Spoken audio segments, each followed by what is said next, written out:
Welcome to my channel. Today என்னென்னு பார்த்தீங்கன்னா பட்டாணி கிரேவி தான் செய்ய போகிறேன். குருமா,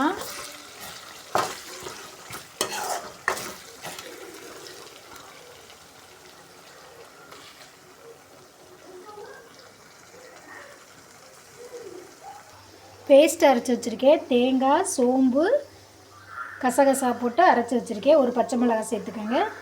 மொத்தமாக பேஸ்ட் மாதிரி அரைச்சி வச்சுக்கோங்க. பட்டாணி, குக்கரில் உருளைக்கிழங்கு வச்சுருக்கேன்.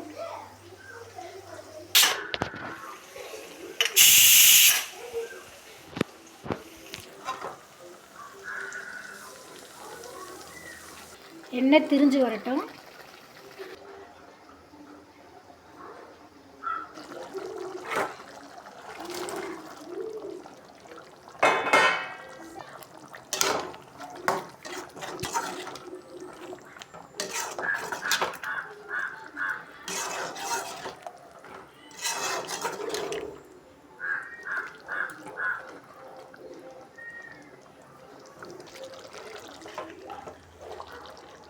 குருமா ரெடி ஆயிடுச்சு. சப்பாத்தி, சாதம், தோசை கூட வச்சு சாப்பிட்லாம். செம்ம டேஸ்டியாக இருக்கும். ட்ரை பண்ணி பாருங்கள். தேங்க்யூ ஃபார் வாட்சிங். டுடே லன்ச்சு பட்டாணி கிரேவி மாதிரி வச்சு கர்ட் ரைஸ்.